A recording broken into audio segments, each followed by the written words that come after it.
Turkey, like many other musical cultures, has the tradition of the troubadour or bard, who expresses his people's cultural life through music and song. Ulaş is a Turkish troubadour from Eastern Anatolia and the mystical Alevi tradition. We sat with Ulaş in his home in Istanbul for a deep interview and lots of music.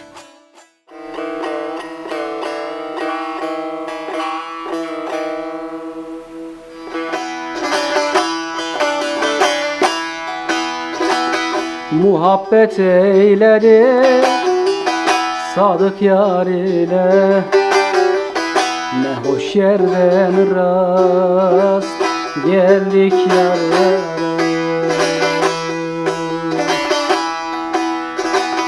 Müşerref olmuşam hub cemaline, ne hoş yerden rast geldik yar yar. Well, hi Ulaş. Thank you so much for inviting us into your home. Welcome. And I'm really excited to see and hear all of your beautiful instruments. Tell me a little bit about your origins with your music and what you're doing, recently in Istanbul. I was born in Maraş. Maraş is one of the richest area for folk music. Mostly the Âşıks, the songwriters or the troubadours. Right, bards, troubadours.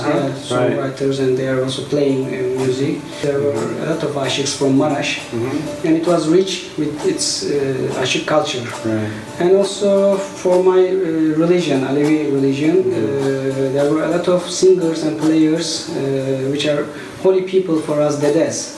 They are also singing and playing music, especially in ceremonies which we call Jam.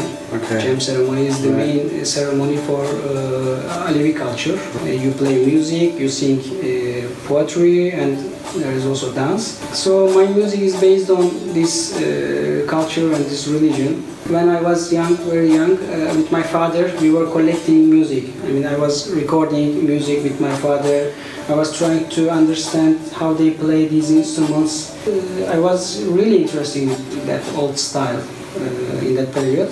So I was listening every day that recordings. I was trying to find new masters to understand this music, how they write poetry, how they play music. After my high school years, I came to Istanbul for university. I studied ethnomusicology, and I wrote my PhD on the music performers in the jam ceremonies, which we call zakir. So it was about zakir identity, zakir music performance, and the rituals with music. So I'm still working and performing on this music.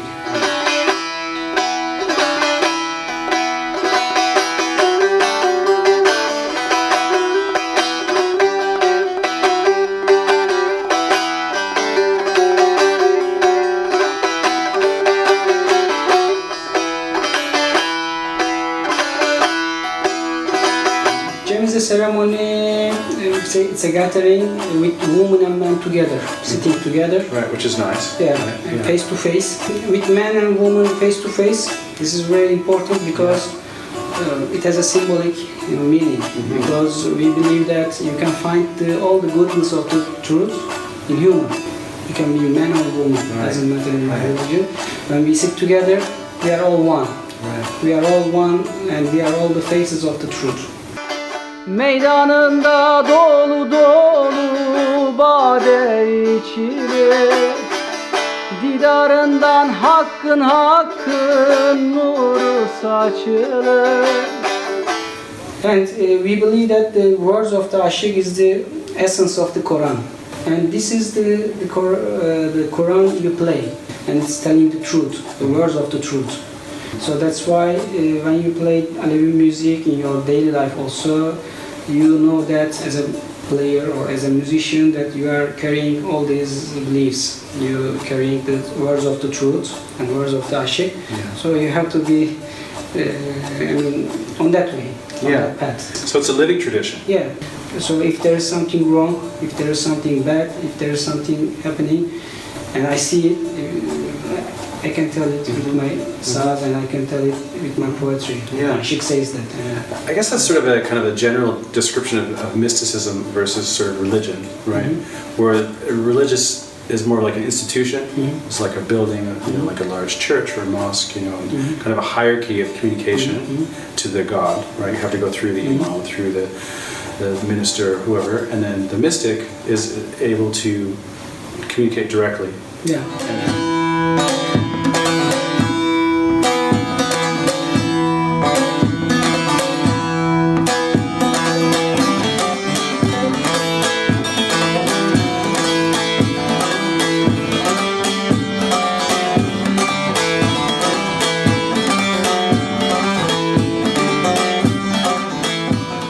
Would you be interested in showing us some of the mechanics of the instruments? Yeah, of course.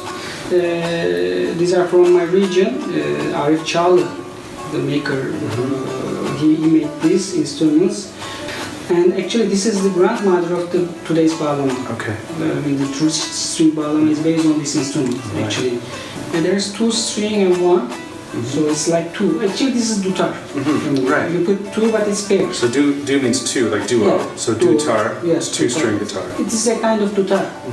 Yeah. You see a lot of dutars all over the world. Yeah, exactly. I see a lot of them all the way from Central Asia and Iran, all these different places. There are some symbols on it. The frets are different today. There are less frets. Okay. And the technique of the instrument is playing is a little bit different because you just use hands. Right. I will show you. Percussion style.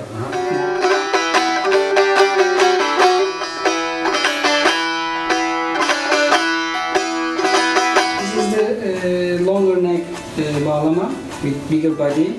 We have 3 strings, and this is like grandfather of this grandmother. It's around 100-year-old, and you see the really incredible shapes, and the body is more curved. We use bağlama tuning and bağlama tuning position. We play it from here, and we use all pençe or şelpe technique with hands, with the right hand. So these are older generation instruments.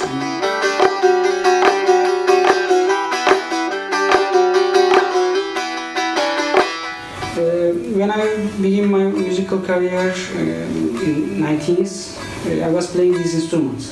But in that period, everybody was playing short neck bağlama. This is short neck bağlama. Okay. We have also the longer neck. Right.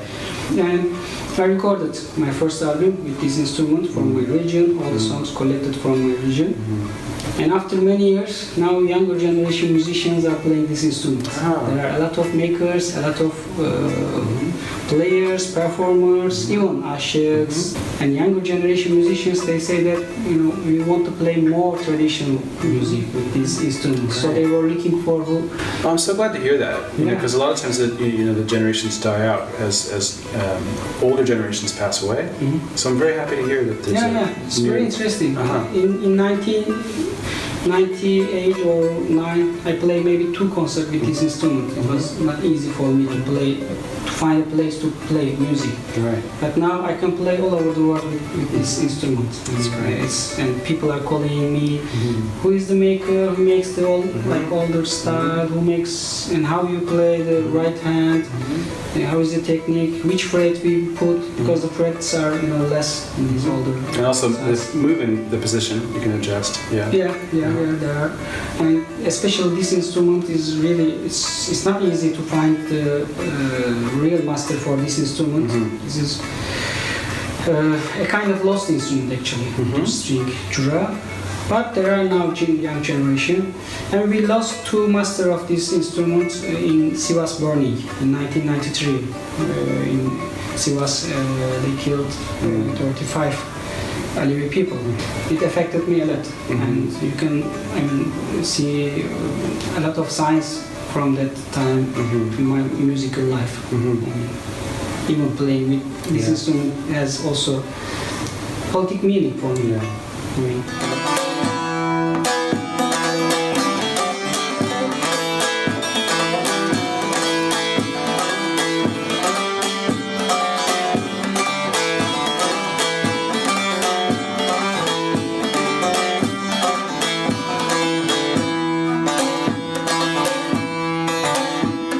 So could you describe in a little more detail the frets and how they're tying and the way the strings are sort of arranged? Because maybe some people have never seen an instrument like this before. We call this short neck bağlama. But this is new generation, of course. The body is bigger. There are also bigger than this. Right. So it's a group of three. The first batch on the bottom is three. And then we have two. Okay. Second. And is that, are they the same? Are they like an octave? Same. Same. Okay. And one T and one bass on so top. octave, yeah. On top. Okay. So the tuning is, for example, small bass.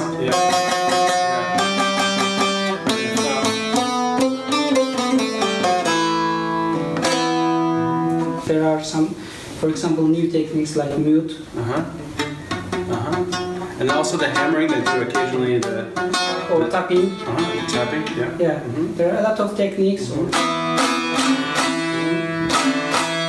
And for recording, for example, if you need bass sound.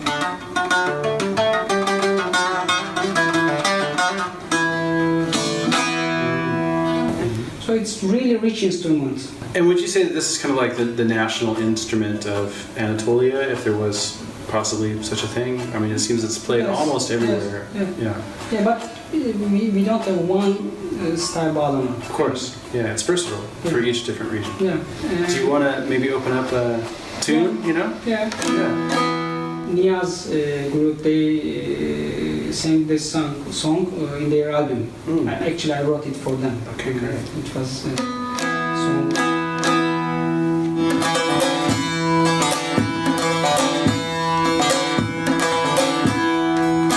Bana derler ne gezersin alemde, bilmezler çektiğim aşk fesadıdır.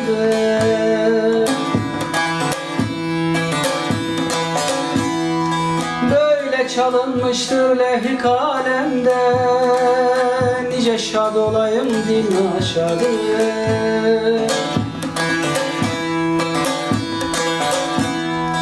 Şöyle düşmüşüm ki ahile zare, giriftar olmuşum hicr-ı efkâre. Her ne söz söylesem o sitemkâre, dinlemez sözlerimi evladım.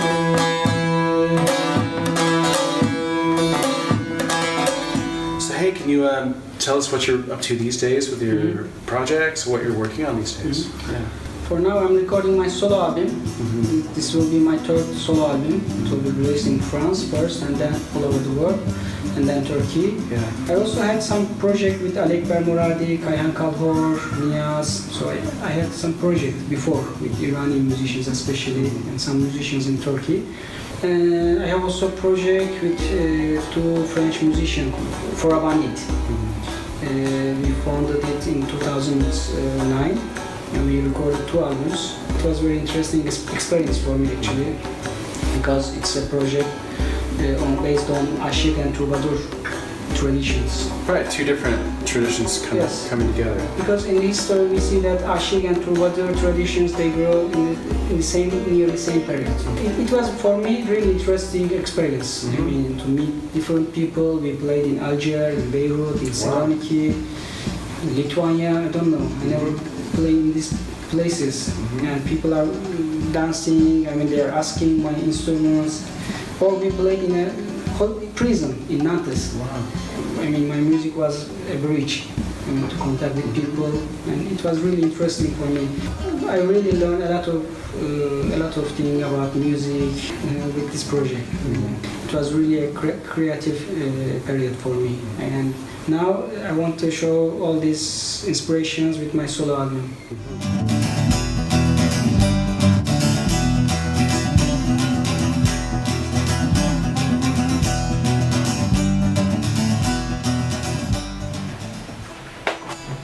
Wow, so this is kind of a combination of music instrument museum and your academic library. And this is my cave. Actually, all your stuff. life, I spent half of my life in this cave. Yeah? Academics, Alevism, ethnomusicology, film music, Right. Classical music, rock and roll, folk Right. music, Iranian music, world music, Yeah. Turkish music. Yeah. I'm not a collector actually. No, I can tell that you're not a These are all collector. These are all my interests. I mean, Yeah. I always feel like libraries are the someone's mind like turned up inside out. Like we're like looking inside yeah. your brain right now. But I like to touch, book. I want to find it inside of the book or CD or LP. I don't know. I want to touch Yeah. this material. I don't know. There's something about just holding a book and carrying it with you and not needing an electronic device Yeah, like yeah. it is. You can just be out and More organic. yeah. natural. It's a beautiful thing.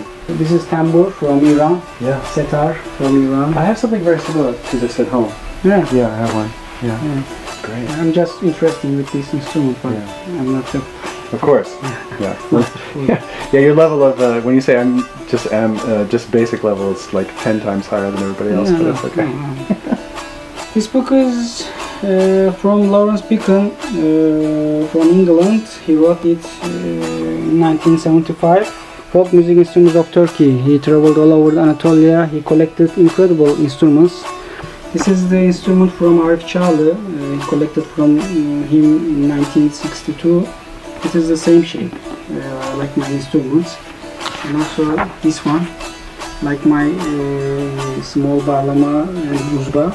It was very interesting for me to see these instruments in this book. This is one of the most important reference for Turkish folk instruments.